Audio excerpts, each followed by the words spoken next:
So we are talking 20 frames per second, even in mechanical shutter, basically unlimited shooting, even in RAW plus JPEG, and 5.5K raw internal video straight to the camera. I did have some chances to talk to Canon about some of the features and things that they're going to be putting on this camera. So I have a lot of information here for you guys, but I'm very curious to hear some of your thoughts below. I'll give you mine towards the end of the video, but feel free to hit me up in the comments there. Let me know what you think of the camera so far.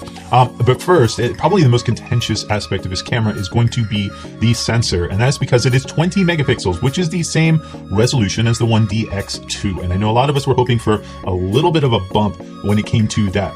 However, this is a brand new sensor itself. It's newly designed, and it does have a new low pass filter on it. Now, at first, I was kind of surprised to hear Canon talk about this low pass filter. We've seen them going away in most cameras because as you increase the resolution, the low pass filter can decrease detail, and those kind of work contrary to each other. But since we are left with a 20 megapixel camera, we don't really have to get rid of it here. So instead, Canon chose to redesign it. Now, personally, I've had issues with Murray, and once you do, it's almost impossible to just get rid of. The 20 megapixels definitely seems a bit low for 2020. I was hoping for a little bit of a bump myself, but we should be able to expect much better images results because this is a brand new design on it. We are sticking with that same resolution, and so that means larger pixels on that sensor, and that's going to mean better low light results. Now, Canon is saying about one stop at least, depending on your ISO tolerances. At a particular ISO, you might be okay with even a little bit more.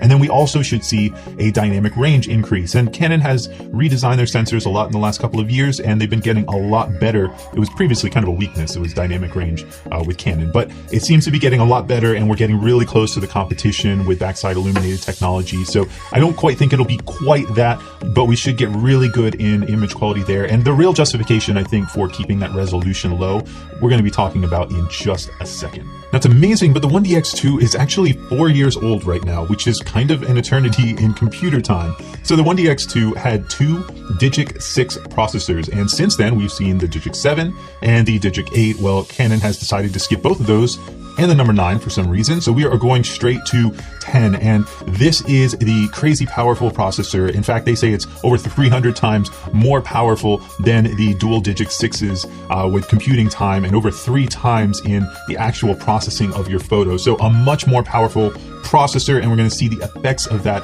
in a little bit, but that's going to help with some image quality improvements as well, especially with JPEG. And we're looking at 16 frames per second with a mechanical shutter when using the viewfinder. Now, if you bump that into live view, you will be able to get up to 20 frames per second and still mechanical shutter. And I know a lot of people love to shoot mechanical shutter because, especially if you're in these crappy gymnasiums and stuff like that, you can get some flicker on lights and banding and stuff like that. So a mechanical shutter will basically eliminate all of those. Now, we've seen the Sony A9 tackle 20 frames per second before. That was mechanical, or actually electronic shutter only, which had the advantage of being able to shoot silently if you wanted to, but you can see banding occasionally in really crappy lighting. The Sony A9 was the best of the bunch because it uses a new technology for sensor that basically eliminated rolling shutter, which if you use the 1DX Mark III in a silent mode, it'll be an electronic shutter for that, and you will most likely see a lot of the rolling shutter and banding issues that you can find on most other cameras. It's not a very quick readout from that sensor.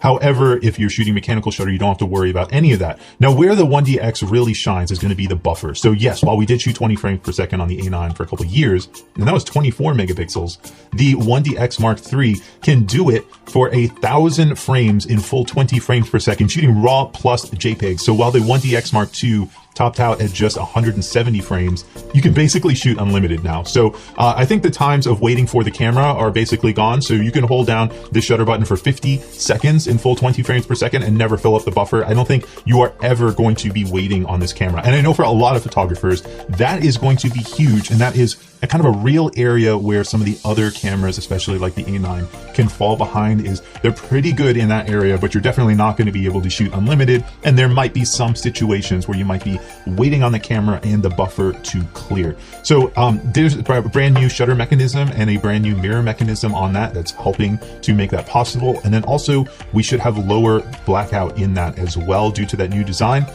Again, an advantage of the mirrorless cameras like the A9 in electronic shutter is that there's no blackout. out, and that can be helpful. But if you want to shoot mechanical shutter in that camera, you're still limited to 10 frames per second, and you would not have the ability to do a lot of these things. So with this new mechanism, we can get much better mechanical shutter. And I think for a lot of sports photographers, that will be something that's really beneficial. Although for wildlife, you might prefer the electronic shutter and the silent mode that you could get in something like an A9. Now that is also because we are rocking dual CF Express cards, which on the downside are brand new cards, and there's not a ton of options on the market, like 3, I think, and then not a ton of reliability studies as well on this. However, these cards are just insanely fast, like 150 megabytes per second or more, and they're not crazy expensive. So now for 200 bucks, you can get a 128 gig card. That's basically the same price as UHS 2, which has been out for a while. So we are seeing amazing specs on these cards. A lot of new cameras are adopting it, and also the XQD cards that we had in like the Z series cameras and a couple of other cameras,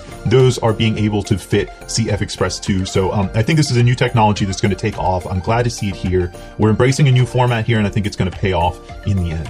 Now, another huge improvement area is going to be the AF system, and this was always something that the 1DX was really good at, but now we have 191 AF points with 155 cross-type points. This is an upgrade from the 61-point system that was in the 1DX Mark II. However, the actual coverage of these points is basically the same. So whereas a lot of mirrorless cameras now, you can focus across the entire frame. We're going to be talking a little bit more about that into this camera. This is basically the same system as before, just with a different type of point, more of them. So you have greater density in these. Now, these are better AF points on here, and the entire system is redesigned. So you will be able to have better algorithms and processing with this, and also better low light performance. And then one thing that's going to be crazy awesome is that we now have AF support with f8 lenses across the entire frame. So if you're someone who loves to use teleconverters on your 100 to 400s or 5.6 lenses, you can now use those, and you're no longer left with kind of limited AF performance on those. Now, you can even go to f11 if you do want to with full AF support, although it won't be across the entire range. This is going to be more like before, where you only have access to a couple of points into the camera. Now, the camera actually has a Digic 8 just for AF and AE. So that's actually the same processor that runs an entire EOS R. So this is going to be crazy fast with the autofocus system, and I think that it is going to be a huge improvement. I mean, you're talking more information coming to the focus sensor, more points, better tech, huge improvement of every way except for additional coverage. Now, thankfully, Canon is embracing live view, and they've always done a pretty good job with live view with their cameras, and we need to, because mirrorless technology has a lot of advantages, and inside of the autofocus is going to be one of them. So throw this camera into live view, and now you get that extra coverage. So 90% of your horizontal AF coverage is going to be available, and 100% vertical. So you can basically focus across the entire frame. It will be divided into 525 detection segments. So you can pick from a variety of different points on there. You have more technology than is in an EOS R. It should be way faster than an EOS R2. Also, it's using luminance, colors, faces with eye detection, head and depth of field data for AF tracking on here. That is, again, way more information than the camera can access even in the regular viewfinder DSLR mode. So in live view, it just has a ton more information to be able to detect what object you're trying to shoot and where that object is going. Again, all of that depth of field data and stuff like that is going to be a huge addition for focusing on that. So throw this into live view with a powerful algorithm with that Digic 8 processor, and you possibly have a better focus system now in mirrorless mode than in the DSLR mode. So it's something I'm really going to want to check, is that autofocus system compared to like an EOS R, which is Canon's previous generation of live view autofocus. I think this version is going to be a whole lot better, and possibly the future of cameras going forward. Another big advantage to live view is that the camera can actually focus at the maximum aperture of the lens. So in Canon's case, 1.2, if you throw on like a 50 or 85 1.2, they've got some great lenses for that. You can get -6 EV on this camera, which is basically pure darkness. Now in the DSLR mode, it's -4. So again, an advantage of going into live view on this camera is seen in this autofocus system.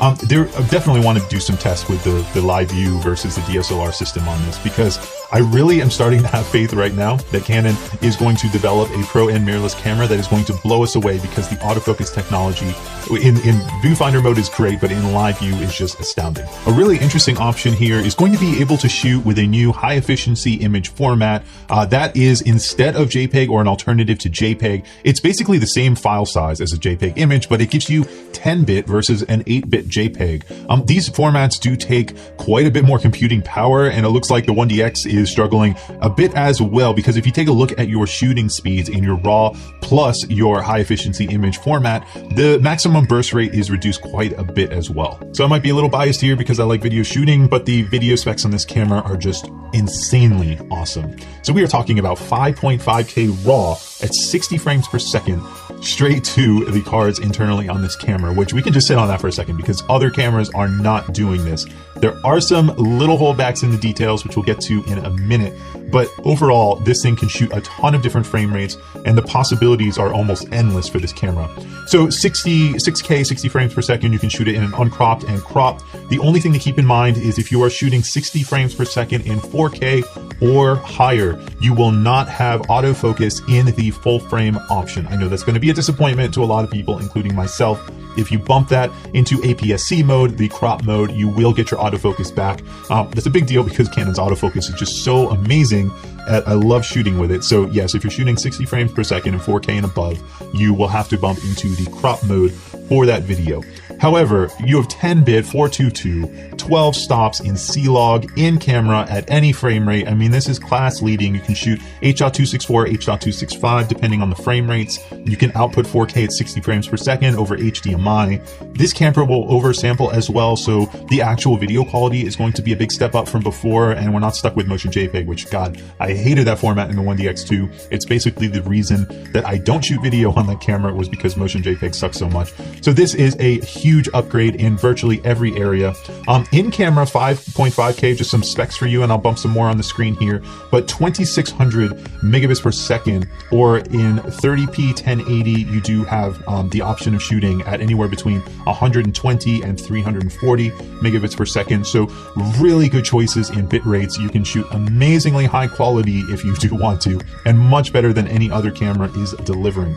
Now, the only kind of par for the course spec right here is going to be in 1080. You can only shoot 120 frames per second. No worse than the competition right here, but I know some cameras by Panasonic can shoot a little bit faster, and I was hoping that it might be able to shoot like 180 or higher. Also, for whatever reason, there's no audio if you're recording at 120 frames per second, and then no 24 frames per second at launch. Thankfully, it's coming via an upgrade really soon, but for whatever reason, that didn't get put into the initial firmware of this camera. Focus peaking is also built into this camera. There are no zebras though, which is kind of a disappointment. If you use a monitor, which I'm using right here, I have monitors on, you will have zebras on the monitor, so it's kind of a good workaround, but nothing in the camera, which unfortunately I use zebras all the time, so I'm really disappointed at that one. A few rumors did talk about in-body image stabilization. That's not happening, but I didn't think it would happen until somebody proves me wrong. It is so far has not been possible to actually integrate in-body image stabilization with a mirror still in the camera. Now, it does kind of make us hope for a mirrorless version of this camera, and it also kind of gives a one-up to the possibilities of mirrorless or possibly other camera systems that are mirrorless as well. But I don't kind of count it against the 1DX Mark III, again, until somebody wants to invent some kind of a camera that does allow it to work, but it was in the rumors, so just keep that in mind. Now, the camera does have a electronic image stabilization. Again, in my experience with this on the EOS R, it's been kind of hit and miss. I usually turn it off. Maybe with all the extra processing power, it will be a little bit better in this camera, but for me, it's not anywhere like in-body image stabilization would be. Now, you could stare at this camera all day long and think it's a 1DX Mark II because basically it looks the same on the outside, and depending on who you ask, it's going to be a really good thing or possibly a negative. And the reason I say that is because obviously this is going to be built like a tank. The last version was, and people loved it for that. Ergonomics are solid, but I know a lot of people that wouldn't complain if the camera was just a little bit smaller at least. Also, it is about 90 grams lighter, which if you consider that the body is basically the same on there and all of its new tech is stuffed in there, that's actually pretty good. I mean, that's a fifth of a pound, so I think you will notice that over the course of an entire day. There are some new hardware features though. So we do have button illumination, which we first saw Nikon doing a couple of years ago. We do have a higher resolution screen, which honestly Canon has been making some of the best screens for a long time now, so higher resolution, even better. It's fully touch capable, and again, Canon has been integrating touch throughout their cameras and menu systems, so again, one of the best on the market right there.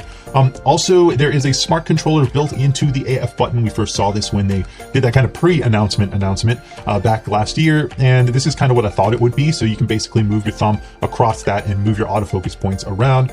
It's supposed to be much faster than a joystick, however, you still have the joystick and you still have the ability to turn this off and on and then just leave it as still a normal AF on button. button. So I'm happy that Canon is trying new things on this. We'll see if I end up liking it and using it, but you can always turn it off, so no fault either way.